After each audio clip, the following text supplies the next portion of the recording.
চরসিনার পীর সাহেব মুখ দিয়ে যা বলবেন। এর মাথা ঠিক নেই রে ভাই, এর মেন্টাল পাঠান, ওই পাবনায় পাঠান ভাই, পাবনায়।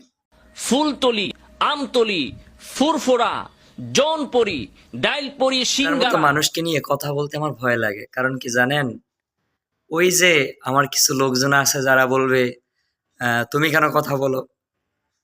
এরা যদি ঈদে মিলাদুন্নবী সাল্লাল্লাহু আলাইহি ওয়াসাল্লাম অথবা অন্য কোনো বেদাতের উপর ইজমা করে, তাহলে সেই ইজমার উপর আমরা 100 বার পেশাব পড়ে। তাদের পাইন মারা মৌলবীর দল 2025 সালে এসে যদি কেউ তাদের ইজমার মোকাবেলায় কোনো ইজমার দাবি করে, তাহলে আমরা বলবো ওই ইজমা গরুর গোবর থেকেও বেশি নিকৃষ্ট। বলৎকার মার্কা মৌলবী। ওই ইজমা করার চেয়ে, ওই ইজমার পূজা করার চেয়ে হিন্দুরা যে গরুর পেশাব পান করে সেটা অধিক শ্রেয়। এই লোক বলৎকারে সেঞ্চুরি করছে, মাথা ঠিক নেই ভাই, কি বলে শুনেন।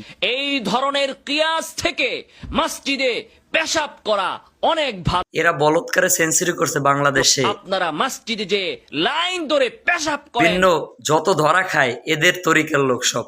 দাঁড়িয়ে দুরূদ পড়ার কোন ফজিলত, কোন আমল ইসলামের ভিতরে নাই। অমুক মাদ্রাসায় পাইন মারছে, অমুক ছাত্রীর পাইন মারছে, অমুকির পাইন মারছে, সব এদের তরিকার। এনায়েতুল্লাহ আব্বাসীর তাফসীর শোনা আর মমতাজের গান শোনার মধ্যে কোনো পার্থক্য নাই।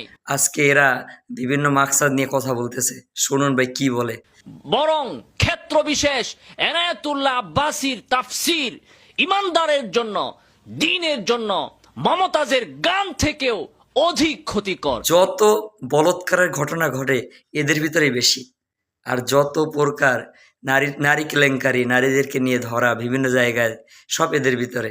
এনায়েতুল্লাহ আব্বাসী মুখ দিয়ে যা বলবে, ওসমান গনি সালিহি মুখ দিয়ে যা। আপনারা একটু যাচাই বাছাই করে দেখেন, মিডিয়ার জগতে যারা আছেন, যত বলৎকারের ঘটনা ঘটে এদের ভিতরে